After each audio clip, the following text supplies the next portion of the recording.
नमस्कार मंडळी, कशा आहात सगळे? कालचा व्लॉग कंटिन्यू करत आहे ना. ताईच्या घरी मी गेलेली तर ना बटन तुटलेलं होतं आणि हे जो शेगडी आहे ना, हे ना बर्नल ते हलत होतं. तर मी त्याची व्हिडिओ करून घेतली का तर दुसऱ्या दिवशी मी दुकानात जाऊन दाखवेन.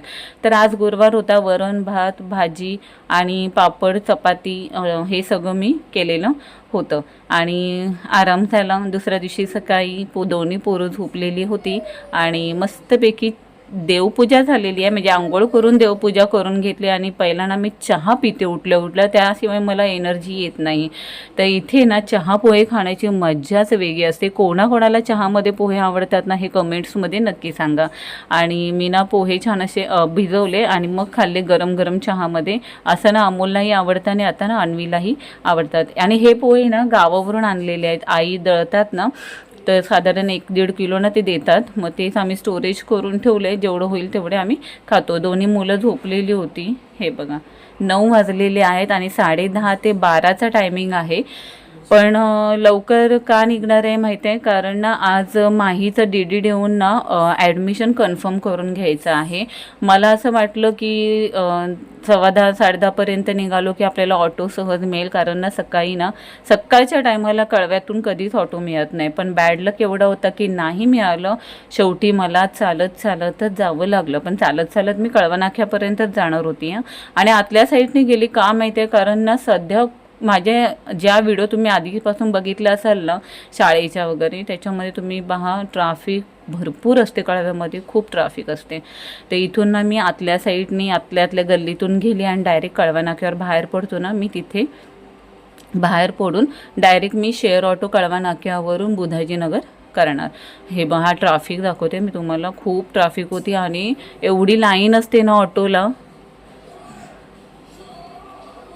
कडक ऊन आणि एवढा ट्रॅफिक, घाम एवढा येत होता ना. म्हणजे मी चेहरा बांधून होती ना, तर अजून मला ते एकदम दम घुटल्यासारखं होत होतं. शेवटी ऑटो भेटली. 10 रुपये सीट मिळते इथे. म्हणजे इथून बुधाजीनगरपर्यंत, कळवा नाका ते बुधाजीनगर. तर एका हातात मोबाईल व्हिडिओ चालू होती आणि एका हाताने मी पैसे कसे काढणार म्हणून ती व्हिडिओ तिथे स्टॉप केली आणि काकांना पैसे दिले आणि शाळेमध्ये एंट्री केलेली आहे. अजूनही नर्सरी LKG UKGचं ॲडमिशन चालू होतं आणि माझं म्हणजे माईचं ॲडमिशन ना मिलिंददादा पाटील यांच्यामुळे झालेलं आहे. कारण डायरेक्ट काय आम्हाला घेतलंच नसतं. त्याच्यामुळे मी त्यांना थँक्यू बोलू शकते. तर इथे ना बघा ॲडमिशन अजून चालू होते आणि हे ना सगळे बुक्स घ्यायला आलेले आहेत. हे अन्वीचं बुक्स घेतलेत मी इथे आणि हे मी ऑफिसचे इथे बाहेर आहे जिथे मला DD द्यायचा होता आणि ॲडमिशनही चालू होतं मुलांचे. DD वगैरे देऊन प्रॉपर ॲडमिशन देऊन सिलेक्शन लेटर मिळालेलं आहे आणि मी निघालेले आहे घरी न जाता मी माहीला फोन केला आणि दीदीला फोन केला, भावना स्टोअरमध्ये या तुम्ही. ह्या रस्त्यावर ना तब्बल 1.5 का 2 महिन्यांनी मी जाते. कारण जेव्हा एक्झाम चालू होती ना तेव्हा ह्या गटारीचं काम चालू होतं नाल्याचं. त्याच्यामुळे तब्बल मी 2 महिन्यांनी ह्या नाल्यावरून चालत आहे. कारण हा आमच्यासाठी ना शॉर्टकट आहे शाळेत येण्या जाण्यासाठी. तर इथून लेफ्ट टर्न मारला की मी भावनामध्ये जाणार. कारण आता माहीचं ॲडमिशन कन्फर्म झाले. त्याच्यामुळे तिचे बुक्स, तिचे युनिफॉर्म, म्हणजे तिला जे शाळेसाठी लागणाऱ्या वस्तू आहेत ना त्या. तर माही आता 7th स्टँडर्डला गेले. त्याच्यामुळे तिला फुल ड्रेस आहे. ते सगळं खरेदी करून झाल्यानंतर बुक वगैरे घेऊन झाल्यानंतर ह्या बोलल्या आम्हाला भूक लागले म्हणून ह्या सगळ्यांसाठी फ्रँकी घेतलेली आहे.